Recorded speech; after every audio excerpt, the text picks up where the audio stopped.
Alright, hello everyone. I'm going to talk about the photos I took for this assignment. For some reason, they weren't popping up.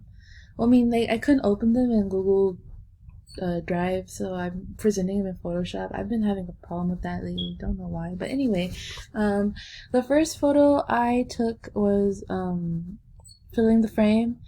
I took several photos, and I honestly didn't like any of them I had taken.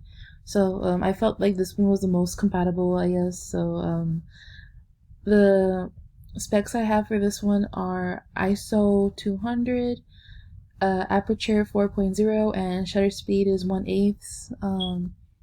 I think an element in this photo that's most prominent in this photo is texture.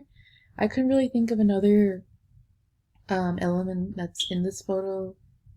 I wanted to say lines, but it looks more like texture because you can see the texture of the bread. So next I have framing.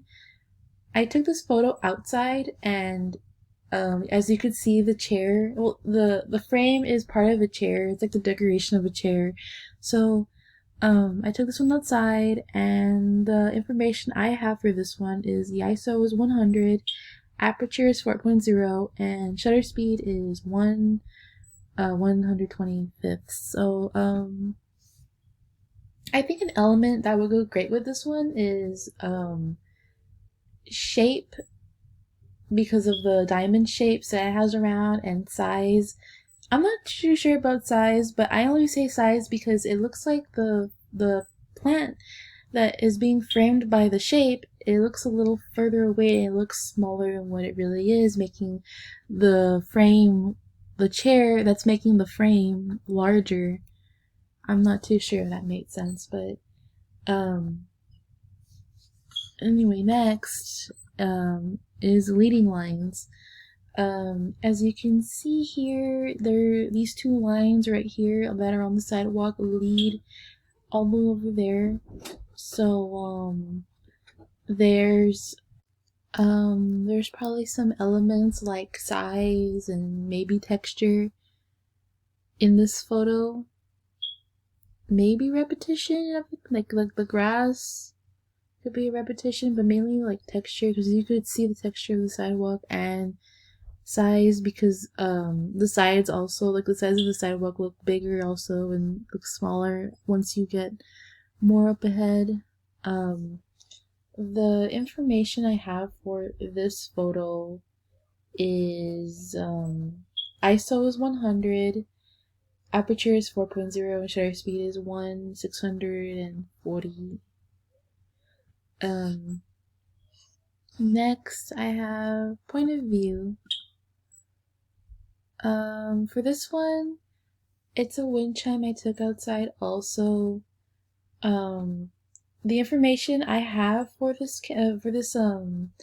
photo is ISO 100, aperture 4.0, and shutter speed is 1/200. So some elements I I see in this photo is texture, because you can see the texture of the chime, and maybe shapes. Um, Shape is like cylinder-ish, or cylinder, like, well, they are cylinders, so. And you can see the crescent moon also in this photo. Um, yeah, I had another, there wasn't really much to take a picture of around, so I chose this one. Next, I took this at a park, and this one's rule of thirds, so if there were to be a grid, it would be focusing on this part of the photo, this tree right here. And I guess some elements in this photo would be texture. Actually, a lot of my photos have is mainly texture. Um, so the information I have for this photo is the ISO is 200, the aperture is 4.0, and the shutter speed is 1/320. So next, or lastly, there's selective focus. So this was also taken a while back. Um, I like this photo because it like shows so much detail and it blurs out the background also. You can see the texture of this whole entire flower and this the stem part right there. Which is pretty cool. So for the information I have for this one is the ISO is 100, the aperture is 4.0, and the shutter speed is 1/1000th. Um, you, I don't, yeah, I think color is really prominent in this photo and texture because you can see how vibrant and red this flower is and the vibrance of the leaves itself here too. So that is all I have right now. So thank you all for watching this video.